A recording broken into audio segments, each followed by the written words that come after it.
So, what's up mga tol? GTV again.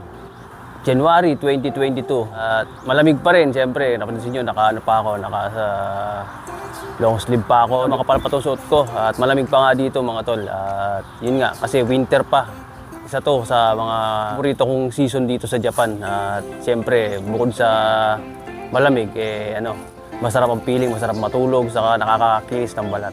Isa yun sa mga dahilan kung bakit gusto ko tong winter season. Isa to sa mga dahilan kung bakit maraming pupuntang foreigner dito sa Japan, maraming gustong tumira dito. At yun nga pag-uusapan natin ngayon, yung 10 dahilan kung bakit gusto ko rito sa Japan at kung bakit maraming gustong pumunta rito sa Japan. At itong Japan nga naman ng mga traveler yan, yung mga mahilig mag-travel sa buong mundo. Isa tong Japan sa mga bucket list nila na gusto nila mapuntahan. Isa to sa mga goal nila na pinapangarap nila na mapuntahan na bansa. Itong Japan dahil nga sa mga yung kultura dito, sa yung mga basta, alam nyo na yun. Alam nyo na yung gusto ko sabihin. At disclaimer lang mga tol, at hindi po ako magmamagaling dito sa mga sasabihin ko. Alam ko marami nang gumawa nitong video na to, alam ko marami na kayo napanood nito at nabasa nito. Pero ako, yung mga sasabihin ko rito, ito lang to, ibase lamang to sa aking mga experience dito sa Japan. At isa rin ako sa nagpatunay na totoo nga yung mga nabasa nyo na yan. At gagawan ko lang din ng video. At meron lang din ako idadagdag na iba. Kasi kadalasan sa kanila, 5 lang, 8, ganun. Pero itong sa akin, 10. Doon naman ako lumamang sa kanila. 10 itong sasabihin ko. Siyempre, number 1. Siyempre, unang-una dyan mga tol, yung politeness. Siguro yung Japan, isa siya sa pinakakilalang bansa na may mga maraming polite na tao sa buong mundo. Sa Japan kasi, normal na lang yung, halimbawa, magkakasalubong kayo, magkikita kayo, halimbawa sa isang lugar, sa isang company, eskwelahan. Natural na lang dito sa Japan mga tol na mag-ohayo gozaimasu, magbibigay galang sila. Ako experience ko yung mga tol, yung ohayo gozaimasu na yan. Gamit na gamit dito yan sa Japan, yung salita na yan. Saka konnichiwa, konbanwa. Saka palagi silang nagbabaw. Yun, normal na lang dito yun. Saka kahit pa saan pagpasok mo, mga pagpasok mo ng mga restaurant, mayroong mga nagsasabi ng irashaimase. Kahit saang lugar dito sa Japan, merong ganun. Napakagalang ng mga tao. Kada magpapaalam ka sa kanila, magbabaw sila. Siyempre, kailangan ganun din ako. Ako hindi naman talaga ako ganun, pero nasanay na rin ako. Kaya nga nung umuwi ako ng Pilipinas, nung nagbakasyon ako, parang kahit sino makasalubong tao, nag-uuhayo gozaimasu ako. Hindi ko alam, nasa Pilipinas pala ako. Napapa-uhayo ako. Parang naging nakasanayan ko na rin na mag-uhayo kada may masasalubong akong tao. Parang ma-adapt mo yun ma-adapt mo yung ganung kultura nila yung pagiging magalang. Pero sa Pilipinas, maririnig mo lang yan sa mga specific na lugar lang Sa mga halimbawa, sa mga eskwelahan. Yung gwardiya yan, isa yan sa mga mall. Yung gwardiya lang nagsasalita yan, good morning. Pati kami nga, nasanay na rin kaming ganun. Kami mga Pilipino rito nagtatrabaho sa Japan. Ganun na rin kami, kaya nasanay na rin kami. Pero meron din siyempre mga bastos din dito, mga Hapon na kahit sa anong bansa, meron mga mangilan-ngilan din na mga walang yari talagang Siyempre, pumapangalawa dyan, yung safety, yung kaligtasan o yung seguridad mga tol. Isa yan sa pinaka-the best dito sa Japan, yung safety na yan. Dito sa Japan mga tol, isa yan sa danas ko rito na safety talaga dito sa Japan. Isa ako sa buhay na nagpapatunay na safety rito sa bansang Japan mga tol. Isipin nyo mga tol, dito sa Japan, bihirang-bihira din dito yung mga street light. Hindi sila ganong nagtatayo ng mga yun.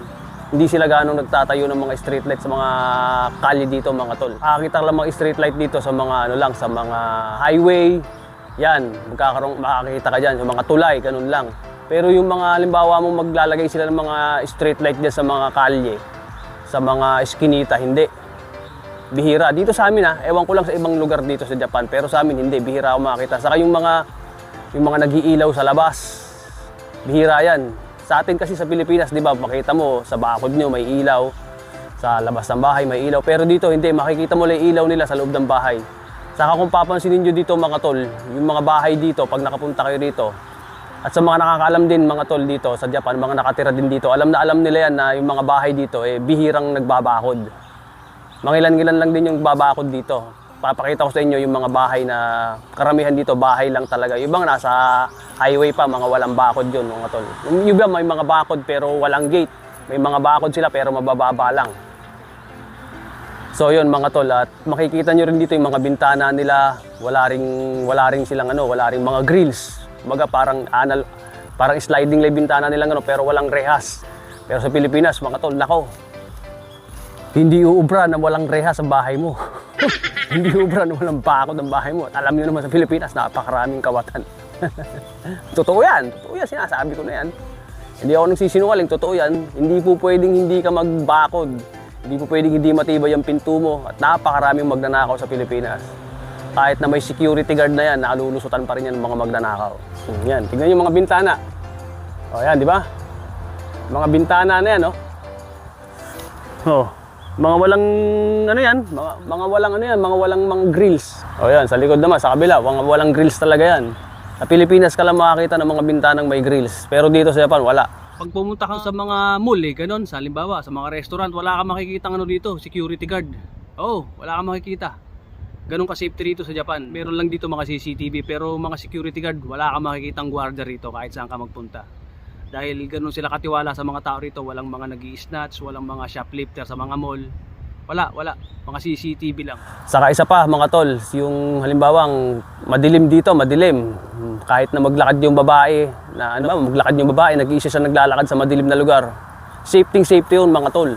Safety sila at walang magtatangkang manggahasa sa kanila rito. Kaya malakas ang loob nila naglalakad kahit nag-iisa sila sa dilim. At isa pa mga tol, kung napapanood nyo sa mga ibang vlog, yung mga lasing dito, kahit na natutulog sila sa mga kalye, okay lang. Meron nga kaming kasamahan dito, papakita ko sa inyo, may mga ibang picture dito na natutulog sila sa kalye na walang nakikialam sa kanila, walang nananakit sa kanila. Hahayaan ka lang nila dyan na matulog. Halimbawang lasing na lasing ka na, matulog ka dyan sa kalsada. Okay lang yun, sa poste, okay lang yun. Hindi ka hindi to, walang maninita sa irong pulis dito. Maintindihan nila yun kasi nga lasing ka. Kaysa umuwi ka ng lasing, doon ka mahuhuli. Kaysa mag-drive ka ng lasing, magkakaroon ka pa ng penalty. Kaya yung iba natutulog na lang sa kalsada, halimbawa hindi na nila kaya mag-drive, walang naggumagawa sa kanila na masama, kahit matulog sila dyan na na walang malay sila dyan, walang nananakit sa kanila. At pumapangatod naman sa ating listahan ay yung kalinisan o yung cleanliness mga tol. Isa to sa pinaka-pride ng Japan, yung kalinisan. At isa rin tong bansa to sa may pinakamalinis talaga bansa sa buong mundo, tong Japan. Makikita mo mga tol, lahat ng mga kalsada rito, lahat ng mga kalye, makikita mo, walang kakalat-kalat kahit saan ka magpunta. Totoo yan mga tol, kasi ako danas na danas ko yan, kitang-kita ko dito yan. Kasi isa ako sa mga nakatira dito, makikita ko talaga. Makikita nyo mga tol, yung sa likod ko, yan na lang, isang halimbawa yan na na ilog, tignan nyo. Napakalinis niyan, plain na plain yan. Ayan. Napakalinis niya, wala kang makikitang basura. Ayan, halimbawa nila sa likod ko yan, sample na yan. Makita nyo, plain siya, wala kang makikitang umaagos na basura dyan. Tapos makikita mo kung gaano kalinis yung mga kanal nila rito. May makikita kayong mga napapanood dyan sa TikTok na mga may makikita kayong isda ron na malalaking makukulay na isda. Totoo yun. Dahil nakakita na rin akong ganun. Yung mga kanal dito sobrang lilinis at may nabubuhay ng mga isda rito. Tapos yung mga nila rito, yung mga kalye, basta marami dito, yung mga park nila rito, yung mga koin nila, ang lilinis dito. At ang pang-apat mga tol, yung punctuality nila. Punctuality, paano ko ba sasabihin sa Tagalog to? Yung bang sumusunod sila sa takdang oras na ibinigay nila, ganon. Isa rin sa mga humanga ako sa kanila dito dahil sa pagiging punctual nila. Lalo sa mga transportation nila, sa mga bus, sa mga train, ganon. Lalo sa mga Shinkansen, punctual sila mga tol. Dahil bihirang-bihira sila malate, pinakamatagal na malate dito siguro mga 10 minutes. Yun, yung kung mayroon talagang naging problema sa lugar, sa mga relays, mga ganon. Minsan kasi nagkakaroon ng mga aksidente dito. Kahit sa mga bus mga tol, bihirang-bihira, 1 minuto to 3 minuto lang yata yun. Dumarating na kagad sa sinabi nilang taktang oras. Halimbawa, darating yung bus, 5:45. Darating yan mga 5:46, 5:47, ganon. Ganon sila kapunctual, hindi sila pwedeng malate dahil napaka-importante ng oras dito.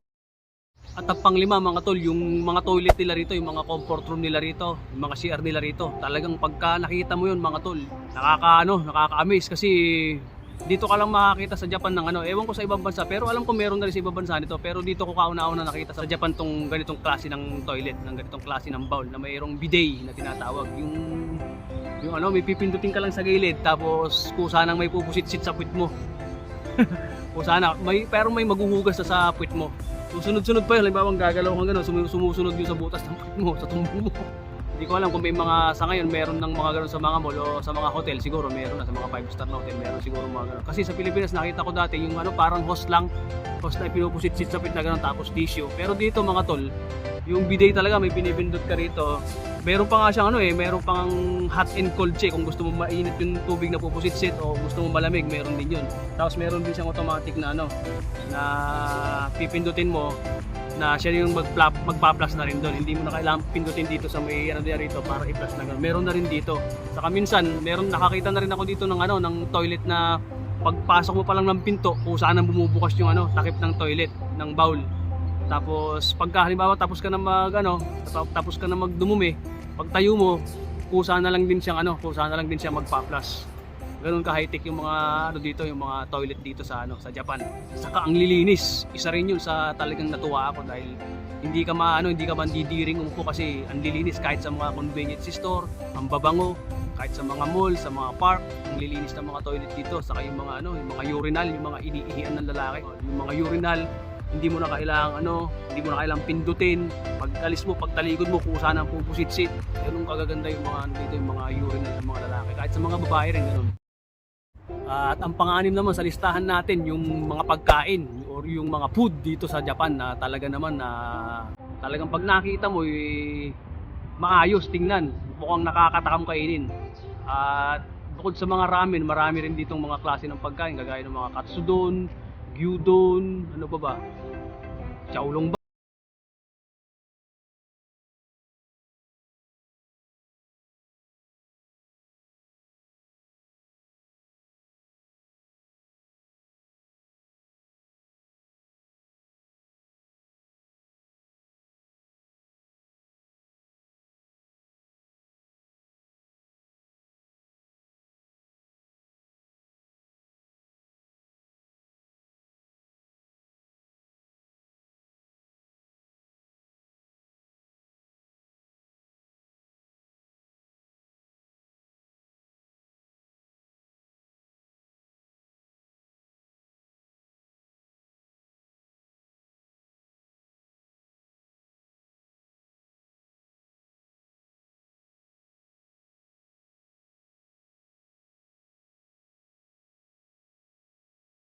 Mga foreigner dito.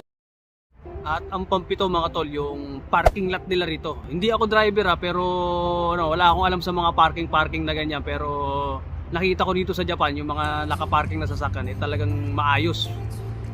Pag nakita mo mga tol yung parking nila rito, ang gaganda, talagang nakaayos siya. Kaya ka talagang walang traffic dito sa Japan dahil sa mga parking lot na yan. Halimbawa, dito may parking lot, talagang makakalabas na maayos na walang hassle. Makakapag-parking ka ng walang hassle mga tol. Saka dito sa Japan mga tol, hindi ka pwedeng magtayo ng isang establishment mo o kaya naman isang bahay mo kung wala kang parking lot na itatayo mga tol. Kasi napakahalaga ng parking lot dito. Kasi pag walang parking lot, di ba, isa yan sa nagkokos ng traffic kahit sa Pilipinas. Isa yan sa nagkokos ng traffic dahil walang parking lot sa Pilipinas. Kaya maraming illegal parking sa atin. Maraming nakaparking dito sa kaliwa, merong nakaparking dito sa kanan. Kaya yun, doon nagkokos ng traffic talaga dahil sa mga parking lot na yan. Sana yan ang mabago sa Pilipinas. Yung parking lot na yan, sana lahat ng nagtatayo ng mga establishment, i-priority nila yung mga yung parking lot na yan. Halimbawa na lang, yung mga 7-Eleven dito. Yung 7-Eleven, napakaliit lang ng pwesto ng ng gusali na yan, ng building na yan. Pero yung parking lot niya, pag apatin mo, pag tatluhin mo yung yung parking lot nila. Dahil ganun ka-importante ang parking lot dito sa Japan. Hindi ka rin pala makakuha ng sasakyan dito kung wala kang parking lot sa bahay. Kaya ganun ka-importante ang parking lot dito. Doon ako bumilib dito sa Japan, yung parking lot nila rito. Na mas malaki pa yung parking lot nila rito kaysa sa establishment na tinayo nila. Yung mga bike may sariling parking lot din dito. Halimbawa sa station, sa Ege dito, mayroong silang tinatawag na dito, yung talagang lagayan ng mga parkingan ng bike. Nakabukod siya sa mga sasakyan. Hindi ka pwedeng mag-park dito basta-basta kasi huhulihin yan, kukuhanin yan. Na-experience ko yun nung karaoke din kami. At nakabukod din talaga yun yung parking lot ng mga bike. Saka mga tol, sisingit ko lang din yung mga bike dito talagang priority yan dito. Priority yan ng mga Hapon dito na mas pina-priority yan sa mga transportation. At ang pangwalo yung season nila rito. Dito sa Japan mayroon kasing 4 na season dito eh. Unang-una yung summer o tag-araw, pangalawa winter o taglamig, pangatlo spring o tagsibol, pang-4 yung autumn o yung fall na tinatawag nilang taglagas dito. Yung tag-ulan dito, ano yun, common na lang yun, natural lang yun, hindi nakasama sa season yun. Sa Pilipinas lang yun kasi sa Pilipinas tropical, sa Pilipinas tag-ulan lang sa katag-araw eh. Yun lang naman sa Pilipinas eh. Pero dito, normal na lang yun. Pinaka gustong-gusto kong season dito mga tol, yung ano, yung spring, yung o yung tagsibol. Dito pumapasok yung ano, yung tinatawag dito cherry blossom or yung sakura. Sumisibol naman yun tuwing April. First week hanggang second week ng April. Kaso nga lang 2 weeks lang yun mga tol. Kaya kung halimbawa pupunta kayo rito, kung magbabakasyon kayo rito, magta-travel kayo dito sa Japan na ano, kung gusto niyo makita yung sakura na yan, April kayo pupunta rito. Yan kasi 2 weeks lang siya eh. Pagka umulan na yun, natapos na yung 2 weeks, pag umulan, maglalagas na yan, mag-ano siya, magdadahon na. Kaya kailangan kung tatimingan mo kung pupunta ka man dito sa Japan, kung gusto mo makita yung sakura na yan, pupunta ka ditong April. Ayun ang pinaka best timing. Kasi yun ang pinaka gusto ng mga tao rito. Ewan ko lang sa iba, pero ako pinaka gusto kong ano rito, season dito, yung ano talaga sakura, yung spring season. Pinaka-hate ko rito yung summer kasi itim ako eh. Tampang siya mga tol yung mga second hand shop dito.